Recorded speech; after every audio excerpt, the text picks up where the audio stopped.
Hi guys, my name is Robert Ball. I'm co-owner of All Balls Performance with my wife and my children, and we build big racetracks. We circle track these, and right on this one we just finished up building it. Got a 14-liter Detroit in it with about 825 horsepower, backing it up with a 9-speed direct and a 355 rear gear, about 2,800 RPM.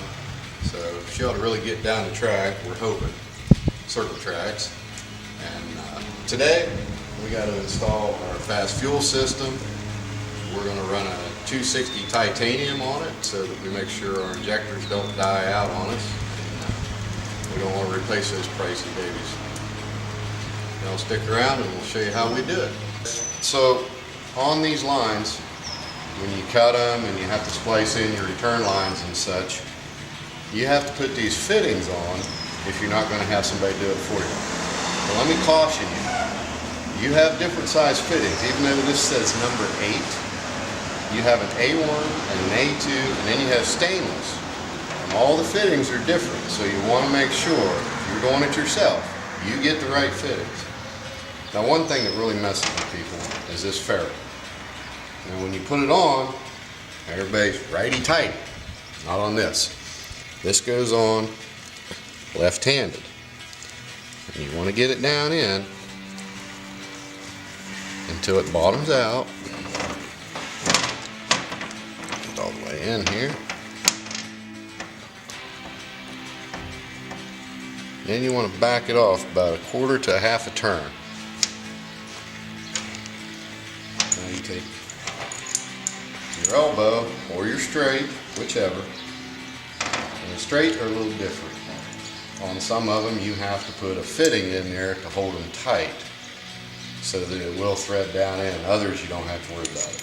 But on the 90s, it's solid there, so you are good to go. Now you want to lube this up a little bit so that it'll start in there well. And it should start in by hand. And run it down almost all the way. Just keep threading down.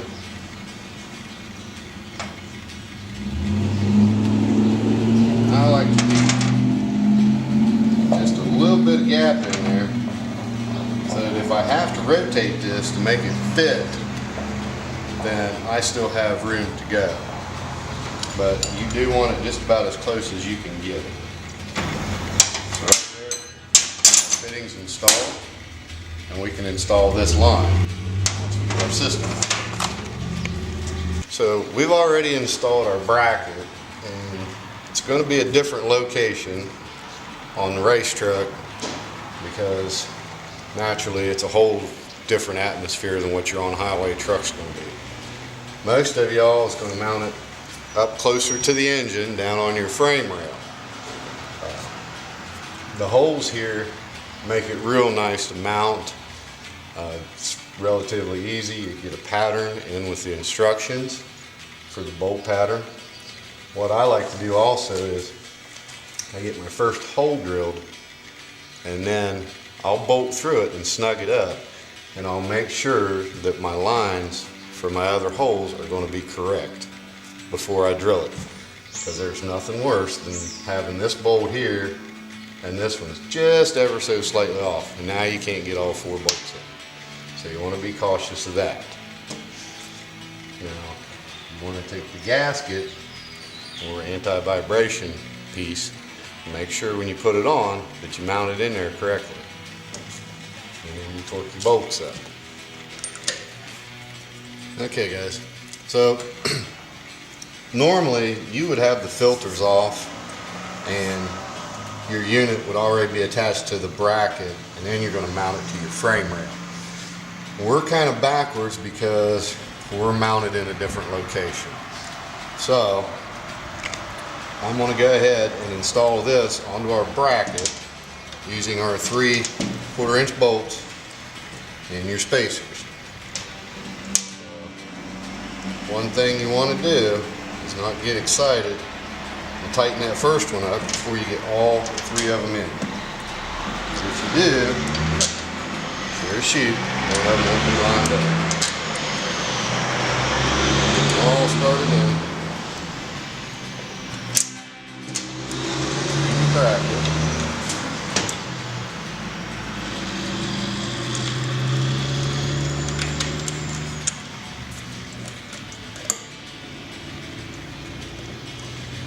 Once you have them all started, now you can go ahead and start tightening them up.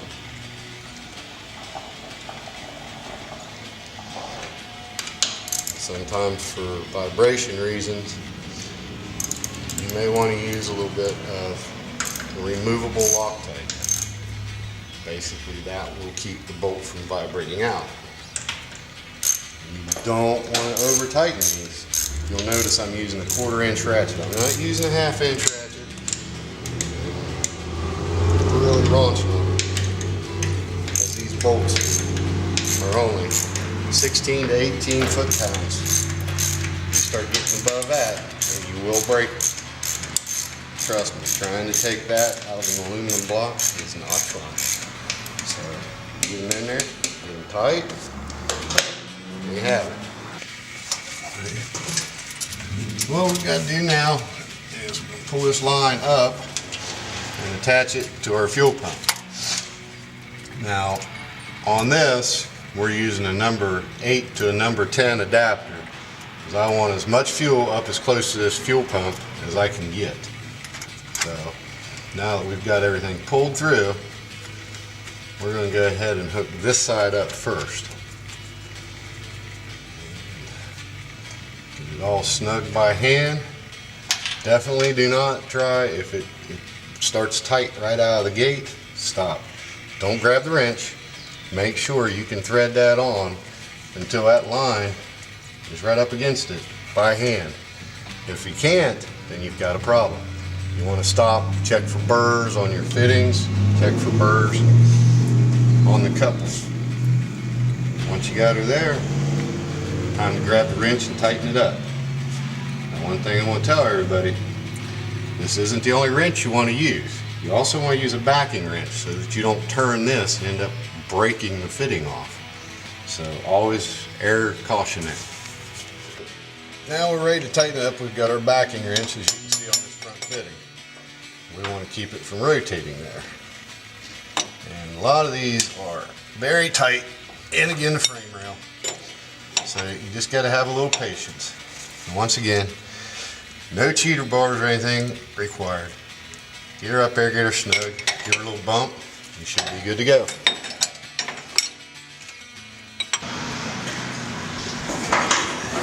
So, now we have the other end of our supply line going up to our fuel pump. So this is going to attach to our top fitting.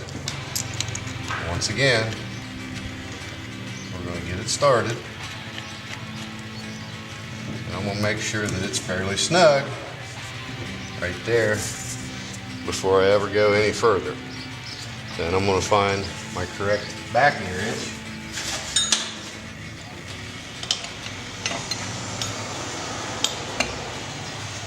Get on my fitting.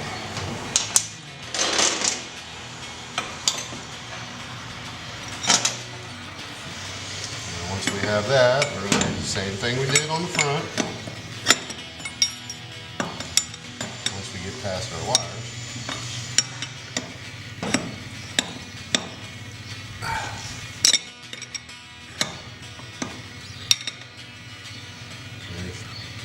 Not much room there, so once again, just gotta have a little patience. Now we've got that locked in. So the next one I'm going to work on is my return fitting, and it is on the same side as the fuel pump supply, right underneath of it. Now I put it on last because what little room you do have up here to get your wrench on starts getting limited when you put this fitting on. So I always try and do this one afterwards. So get that on there. Get your backing wrench on it.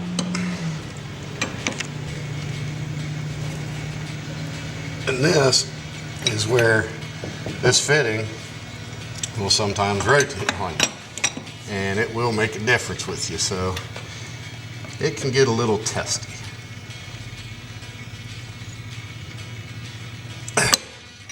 So now that's down where I can put this in with a P-clip, keep it from vibrating. That's one thing I'd strongly suggest, is as you run it down through, you can see how this hose can rub. I always get the P-clips, use the self-tappers, and I anchor them on down through there about every 12 to 18 inches. That way you don't get any fretting on your fuel line. You end up on this side of the pump, you end up with a suction leak. On this side, you end up with an EPA nightmare because you'll have fuel everywhere. So, just takes a few extra minutes to do it. It's well worth the insurance. Okay, so this is our return line. I'm getting ready to hook it to our fuel cell. Remember earlier, I had said I leave a little bit of gap in here just in case I have to rotate it. And sure shooting, as you can see, it's not going to line up.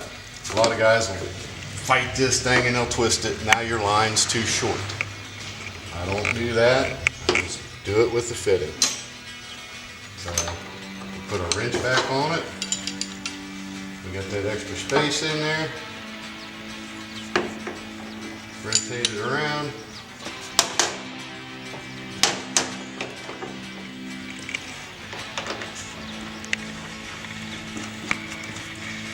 No fuss, no muss. Get it on there.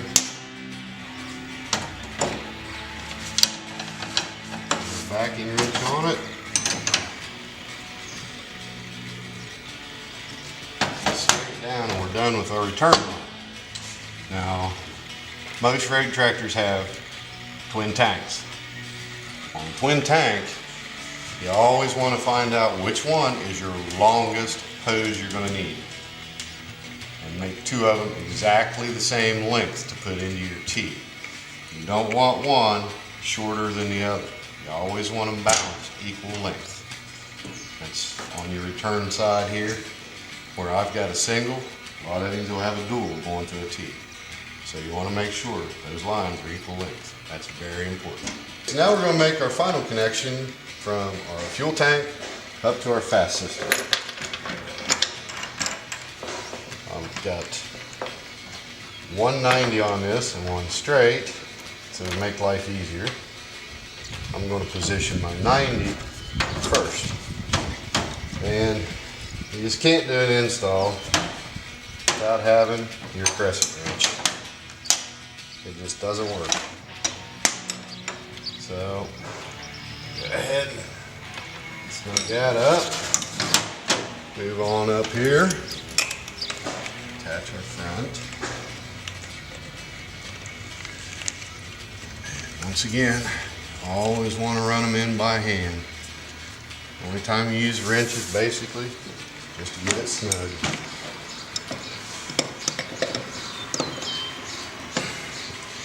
'90s, you definitely want a backing wrench on, because as you're going up on this, you will break that fit.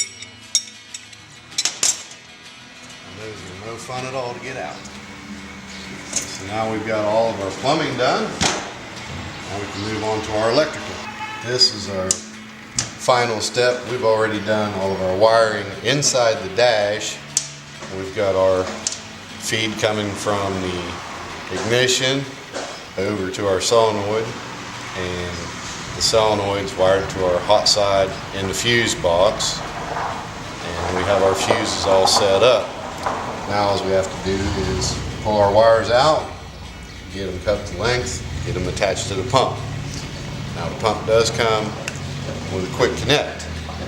We recommend that you take that off of there and go ahead and use the crimp connectors, or even better yet, if you're handy with it, go ahead and solder it. And one thing I always do for the weather is I use heat shrink tubing. Put it on first and make sure that it's big enough to clear your butt connector. So once you slide it over and you heat it up, it makes a watertight seal on both sides of it, because corrosion is your worst enemy on wiring. You all know that with a heavy duty truck. You're constantly chasing stuff on your trailer. The little splice connectors and stuff, you know, butt connectors, they're great if you do them right. And this right here is one that'll really save your tail. Now they make them that have a gel inside of them that really makes them watertight. But normally we're tearing our trucks apart once a year to change something on it or something like that. You guys are going to try and get 1,000,000 miles out of that truck before you have to touch it. At least that's the dream. So right now I'm going to reach back up underneath this cab and find the other end of our wire.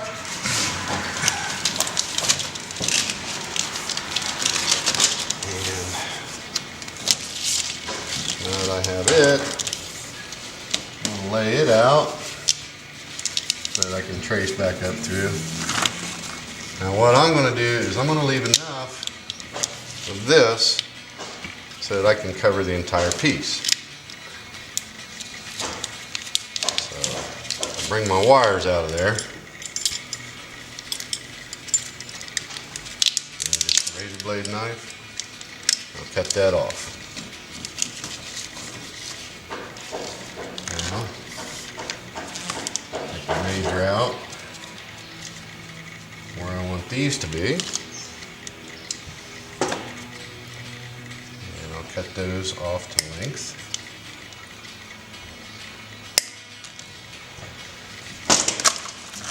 And everybody's favorite, your strippers. And they're marked by the gauge wire, 10 gauge, 12, 14, right on up. You always want to make sure you got it in the right slot. If you're not sure, start on your 10, try and take it off. If it won't strip it, it's apparently the next size up. So these are running 12 gauge. And you want just about 3/8 of an inch strip on that, so that it goes into your butt connector the proper distance and doesn't go clear through it. Because if it goes clear through it, you won't be able to get your other wire in. So that fits on there like that. Now here's where a lot of people mess up. They'll crimp this, they'll cut this, they'll put that on there, they'll crimp it, and they'll look down and go, dang, I forgot it. So before you pick this up, pick this up. And I am as guilty as the next person. Get in a hurry, away you go. Get excited. Hey, I'm about ready to fire it up. Go, go, go. Yep. Big oops. So we got those on. Now we can strip our other side, and we now know that it's 12 gauge. So strip that off.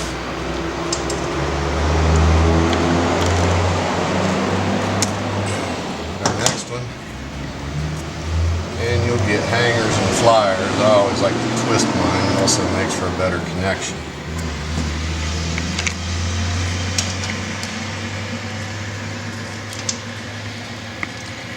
So we get that on there. Take our crimpers. And you'll notice there's just a little bump in there. You're not going to do it out here. You're going to do it back in here.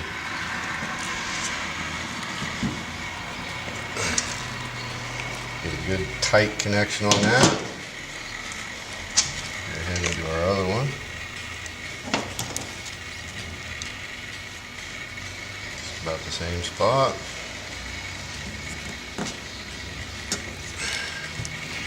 Got that.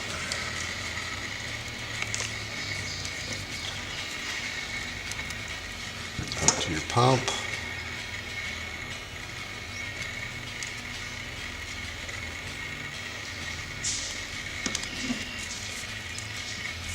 Crimp down.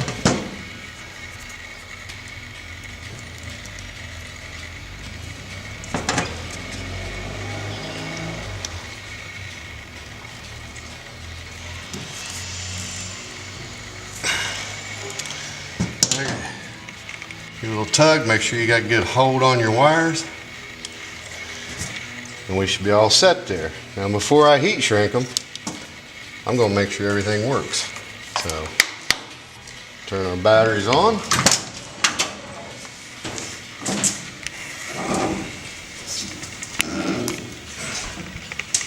All of our safeties ready, and our switch.